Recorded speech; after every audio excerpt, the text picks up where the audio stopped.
ser prácticamente percibidos. Lo fundamental es que esos pasos sean percibidos por la gente como inconexos entre sí. Y así es como nos metieron en Europa, comenzando con un área de libre comercio. Es bueno para el paro, nada de lo que preocuparse, hasta lo que se ha convertido ahora un superestado centralizado y aún no han acabado de construirlo. Y todo esto mediante la técnica del andar de puntillas. Y de esta manera vemos cada día pequeños cambios en la legislación. Día tras día nos acercamos más a la sociedad orwelliana de 1984, con la excepción de que desde el 11S parece que más bien estamos en el sprint hacia el totalitarismo. Mucha gente me ha dicho a través de todos estos años, todo esto de la teoría del Estado totalitario centralizado no son más que patrañas. Y entonces veo que esa misma gente va a manifestaciones pidiendo que se pare la globalización. Pero, ¿qué es la globalización? Es la cara pública de la misma agenda sobre la que he estado hablando durante 20 años. La agenda de ir centralizando el poder a un nivel global en cada área de nuestras vidas. Y conozco algunas personas a las cuales les deseo la mejor suerte del mundo y ellas llegan al nivel de aceptar que existen corporaciones transnacionales y me dicen, esa es la razón para la globalización, la avaricia de las transnacionales. Estas personas creen que las transnacionales son las que están detrás de todo, pero es que existe otro escalón más alto. Cuando te das cuenta que a través de la estructura de pirámides que contiene pirámides, las corporaciones transnacionales, a fin de cuentas, están controladas por la misma gente y solo son diferentes máscaras sobre las mismas caras de nuevo. Las corporaciones transnacionales no son el motor de la globalización, solo son el vehículo que les lleva hasta ese fin. Y en todas las áreas de nuestras vidas, ahora mismo, mira, yo viajo mucho, incluso lo notas en la configuración física de los países.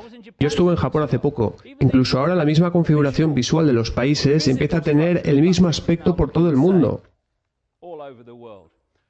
Así que cuando vemos estas protestas sobre la banca mundial y sobre el Fondo Monetario Internacional y todo el desastre que ha creado la Organización Mundial del Comercio, lo que tenemos que entender es que esto es parte de una agenda coordinada para la centralización del poder a una escala mucho más grande de lo que ha sido mostrada públicamente.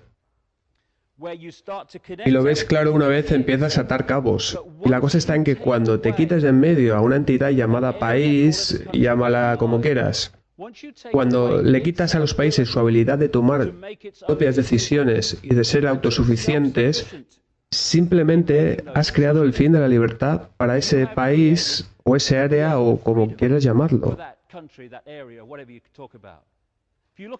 Si tomas como ejemplo a Gran Bretaña, es que ya ni siquiera podemos toser sin tener que pedirle permiso a la Unión Europea.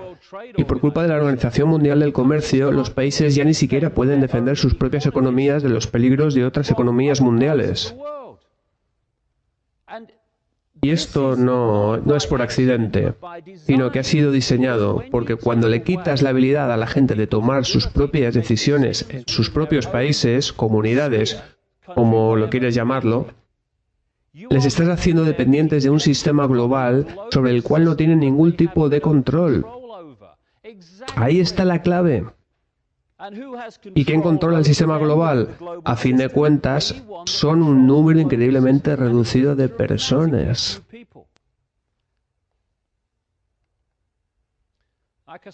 Como dije, hay una agenda avanzando tras el telón, pero en primer plano vemos la versión de la película proyección. ¡Oh, no! ¡Es mercado libre! ¡Me encanta el mercado libre! Mercado libre es la libertad de explotar a la gente más pobre del planeta para poder fabricar sus productos por unos pocos céntimos y entonces transportarlos hasta la otra parte del mundo con cuantas menos barreras de aranceles mejor, porque a fin de cuentas es mercado libre y entonces venderlo al precio más alto que puedas. Pero no es mercado libre, es la libertad para explotar. Mercado libre es un término sacado de la neolengua orwelliana para ocultarnos lo que realmente significa. Os daré un ejemplo de cómo estas cosas se planean con años de antelación y no se trata de algo accidental. En septiembre del año 2000 existía una organización llamada el Proyecto por el Nuevo Siglo Americano que redactó un documento que hablaba del rumbo que los Estados Unidos deberían de tomar cuanto antes mejor para poder seguir siendo la primera potencia mundial. Esto es anterior a la administración de George W. Bush, es de 2 o 3 meses antes de que ellos ganaran las elecciones. El PENAC fue creado en los años 90 por gente como Dick Cheney, Donald Rumsfeld o Paul Wolfowitz, el antiguo secretario de Estado en la época del 11S y la guerra contra el terrorismo. También entre otros componentes de esta organización están aquellos que más tarde fueron llamados neoconservadores durante la administración de Bush. Pues en un documento de septiembre del 2000 se hace una llamada a las Fuerzas Armadas norteamericanas para que se conviertan en la caballería de la nueva frontera norteamericana. Y en esta época Bush ni siquiera estaba en el poder y con toda certeza Bush no habló de esto en su campaña electoral. El documento sigue: aliados claves como el Reino Unido son los medios más eficientes para ejercitar el liderazgo global norteamericano. También dice, los Estados Unidos han buscado durante décadas tener un rol más permanente en la seguridad regional del Golfo Pérsico. Mientras el conflicto no finalizado con Irak brinda una justificación inmediata, la necesidad de una fuerza norteamericana sustancial presente en el Golfo trasciende el problema del régimen de Saddam Hussein. Hace una llamada para el mantenimiento del poderío global norteamericano y para la creación de un orden de seguridad internacional que esté alineado con los principios norteamericanos y sus intereses, en otras palabras, los criminales que gobiernan Estados Unidos. Esta gran estrategia norteamericana debe de ser avanzada tan a largo término como sea posible, y los Estados Unidos deben de luchar y ganar con decisión en múltiples y simultáneos grandes escenarios de guerra, con esta premisa como misión principal. Todas estas cosas fueron puestas en práctica cuando entró al poder la administración de Bush, porque la gente que está detrás del PENAC es la misma que la de la administración de Bush. Dice que las misiones de mantenimiento de paz demandan un liderazgo político norteamericano preferible al de las Naciones Unidas, y esto ya ha ocurrido. Subraya a Corea del Norte, Siria, Irán y Libia como regímenes peligrosos, y dice que su existencia justifica la creación de un sistema de control y comando mundial, el ejército mundial. Este hombre, David Trump, fue el hombre que escribió el discurso aquel en el que Bush hablaba de el eje del mal, el cual estaba compuesto por Corea del Norte, Irán e Irak, sacados directamente de las páginas del PENAC.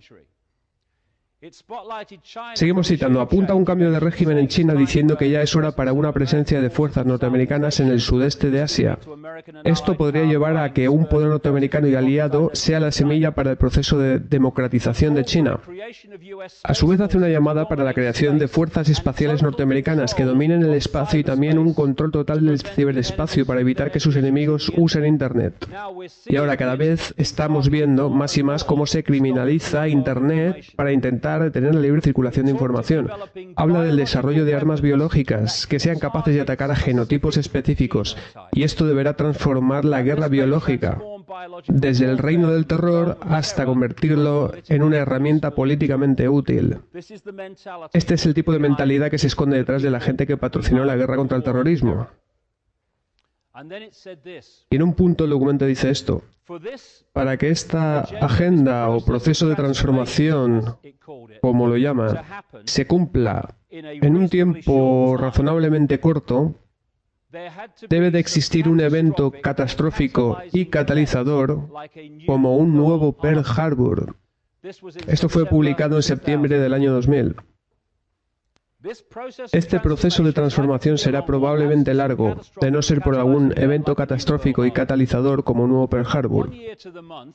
Al mismo mes del año siguiente de la publicación de este documento, y después de 9 meses de que la gente que lo hubiera escrito entrara al poder, es decir, la administración Bush, Estados Unidos tuvo lo que, en las propias palabras de Bush, fue nuestro Pearl Harbor, el 11S.